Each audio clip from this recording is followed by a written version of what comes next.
என் அன்பு சொந்தங்களுக்கு என் முதலில் வணக்கத்தை தெரிவித்துக் கொள்கிறேன்.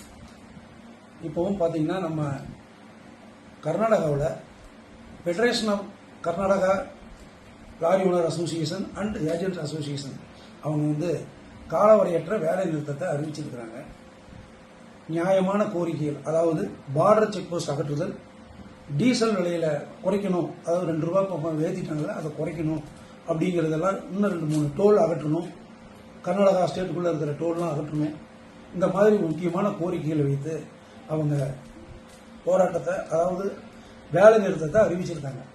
அதனால் நம் தமிழகத்திலிருந்து செல்லக்கூடிய வாகனங்கள், கர்நாடகா வழியாக செல்லக்கூடிய வாகனங்கள் நீங்கள் அன்று இயக்க வேண்டாம். அதாவது 14 மிட்நைட்டிலிருந்து காலவரையற்ற அவங்களுடைய கோரிக்கை நிறைவேறும் வரை, எப்போ ஸ்ட்ரைக் வாபஸ் ஆகுதோ அது வரைக்கும் நம்ம வண்டிகள்லாம் இயக்க வேண்டாம் அப்படிங்கிறத உங்களை அன்போடு கேட்டுக்கிறேன்.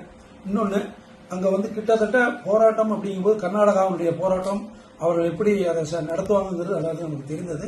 அதனால நம்ம வண்டிகளை தயவு செஞ்சு இயக்க வேண்டாம், அந்த வழியாக இயக்க வேண்டாம். அதே மாதிரி அப்படி இயக்கி அங்கிருந்து ஏதாவது நமக்கு தொல்லைகள் வந்ததுன்னா நாம் ஒன்றும் பண்ண முடியாது. அதனால நம்ம வண்டிகளுக்கு ஏற்படக்கூடிய இழப்புகளை தவிர்க்கவும், நம்ம வண்டிகளை பாதுகாப்பாக இருக்கவும் நாம் அதை விட அந்த கர்நாடகா பெடரேஷனுக்கு முழு ஆதரவை தெரிவிக்கும் வகையில், ஏன்னா நம்ம தமிழ்நாட்டிலேயும் அந்த கோரிக்கைகள் இருக்கு, அதுக்கும் நம்ம முன்னின்று நேரத்தெல்லாம் கூட முடிவு பண்ணியிருக்கிறோம். அது மாதிரி இந்த போராட்டத்திற்கு லாரிகளை தயவு செஞ்சு இயக்க வேண்டாங்கிறத இதன் மூலம் கேட்டுக்கிறேன். ஏன்னா நம்முடைய ஒத்துழைப்பு முழுசும் அவங்களுக்கு வேணும். நாம தான் அந்த டீசலை கர்நாடகாவுடைய டீசல் விலை குறையுது அப்படின்னா நாம தான் அதை அனுபவிக்கிறோம், நாம தான் அதில் பயனடைகிறோம்.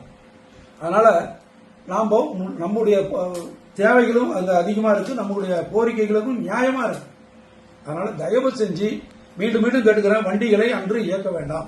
14/4/2025 காலவரையற்ற வேலை நிறுத்தம் இருக்குது. அதனால அந்த காலகட்டத்தில் நம்ம வண்டியில கர்நாடகா, பெங்களூர் வழியாக இயக்க வேண்டாங்கிறத உங்களை அன்போடு கேட்டுக்கிறேன்.